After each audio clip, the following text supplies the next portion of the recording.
Good morning, students. Welcome back in your SS class.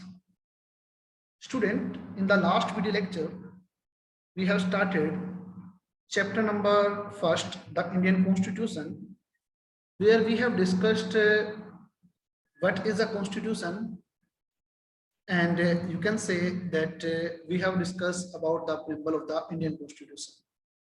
I think so. With these things we have already discussed. Now, today, everything about this is the second part of the chapter, you can say.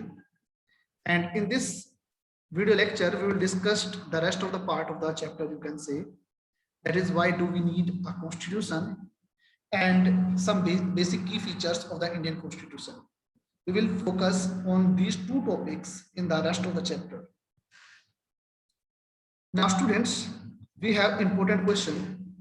That is, why do we need a constitution? Now, we have very important question for us. So let's think about it. Students, if we think about in the world, most of the countries, they have adopted, you can say, a constitution. They follow the rule and regulation of a constitution. But it does not mean that all countries are democratic. In all democratic country, there may be some democratic and there may be some non-democratic country. In democratic country, the constitution must be there. In all democratic country, they must adopt a constitution. They must have a constitution. There may be some non-democratic country and you can say they can also follow the constitution.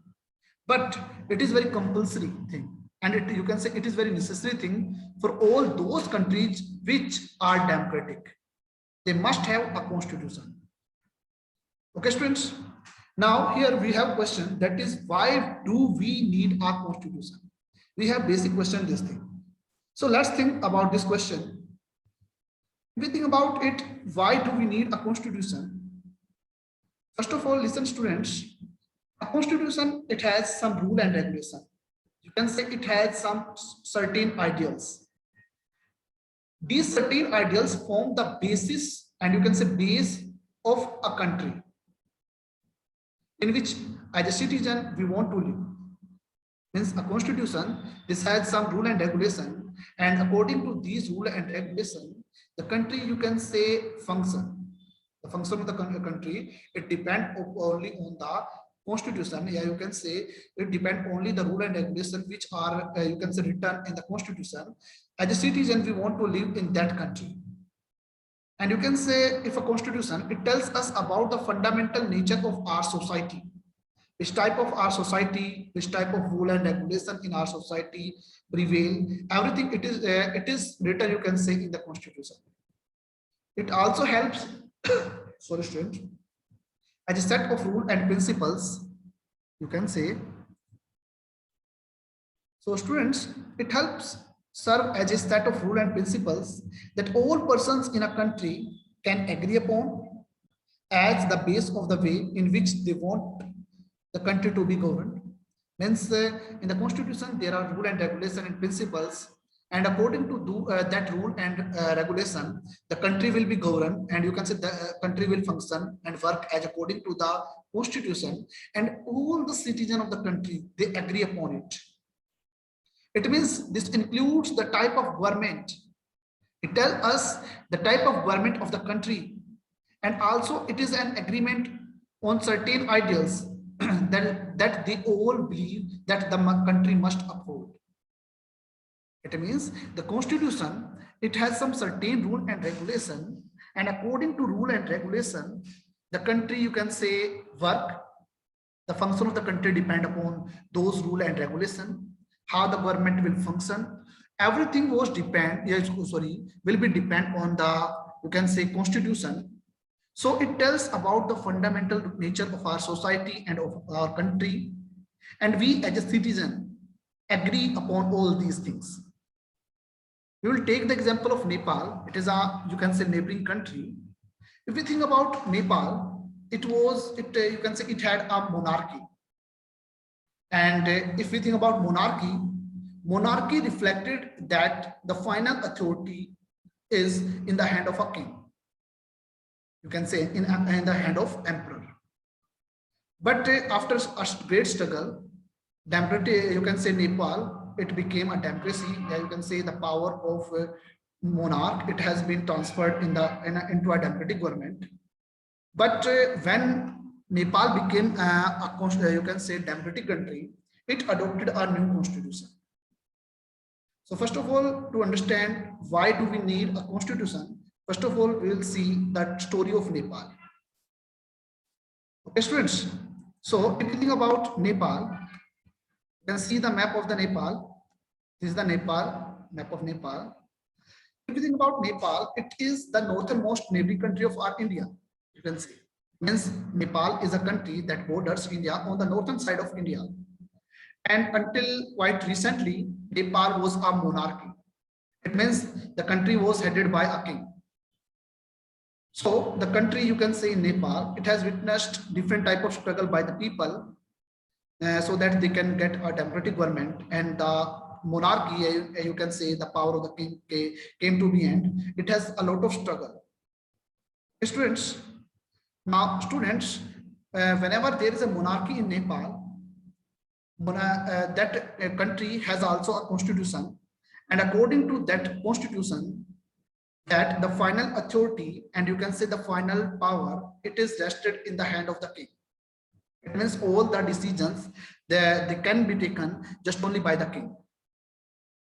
So in Nepal, there was a people movement for several years, and finally in 2006, they succeeded to get democratic government. And you can say the end of the power of the king, it was done. Means after a great struggle, they adopted, you can say they got independence, and the form of the government, it was changed. And now Nepal became, it means in 2006, Nepal became a democratic country. When Nepal became a democratic country, now the people of the Nepal, they have started to write a new constitution to establish democracy in Nepal. There you can say to establish Nepal as a democratic country. Okay, the people of the Nepal, they don't want to continue with the previous constitution. Reason is that because in that constitution, the ultimate power, and you can say the final authority, it is had in the hand of the king. But they don't want to govern themselves according to that constitution. They want such a type of country where the ruler must be elected, and you can say the rulers must be chosen by the people of the Nepal, you can say. So that's why they have changed the previous constitution and they adopted a new constitution. And that constitution helps to be a Nepal, you can say to make a Nepal in a democratic country. Okay. So students, again come to the point, why do we need a constitution? Why do we need a constitution? Yeah, students, again we are on the same question, that is why do we need a constitution? We have studied the story of Nepal, and by knowing that thing, we came to know that all the countries and all the people of every country, they want a democratic country. So in a democratic country, if you think about it, leaders exercise their power in a very responsible manner on the behalf of the people, because the leaders was elected by the, you can say, people of the country, and on the behalf of the people, they exercise the power. And this thing defines the political system of the country. In all the democratic societies, you can say democratic societies, there will be a constitution, and that constitution, it lays, you can say, it puts some rule and regulation which help us to, you can say, stop the misuse of the authority, so that these political leaders, they don't misuse the power of themselves, and so that there may be no problem and there may be not created any problem. So this constitution, it lays certain important guidelines. According to them, the government will function and the government will work. And these put some restrictions on the leaders who had chosen by the people of the country. So in this way, we can say that a constitution, it plays an important function in a democratic country to ensure that a dominant group, it means that has majority, does not use its power against any person, against any group, and you can say any organization. So we can say that a constitution, it helps us, and you can say it prevents the domination and the tyranny by the majority over the minority. It means the majority can't do whatever it wants to do. The majority can't dominate any minority. This helps a constitution for, you can say, for the country. Let's take the case of the Indian Constitution. There are many laws, and you can say there are many sections in our Indian Constitution that has provided some fundamental right of all citizens, whether they belong to any caste, any gender, any religion. Everyone has some fundamental right. And according to these fundamental rights, every government has to, you can say, act upon according to it. Every government has to follow these things. And these fundamental rights put some limitations over the rulers. So if we think about Indian Constitution, there is some right, like right to equality. And this right, it is a fundamental right, and this right has been given, you can say, to all the people of the citizen, and no citizen in the country can be discriminated on the basis of their caste, and you can say religion and gender. So if we think about a constitution, in constitution, this tells us the political system of a country, and it tells us about that government will function according to that constitution. In that constitution, some fundamental rights, you can say, have been given to the citizen of the country, and no government can ignore that thing. And these, you can say, fundamental right put some limitations over the government, and according to that thing, the government is not able, or will not be able to misuse the things and to misuse the, you can say, authority. Right, students? Students, now this is the key feature of the federalism.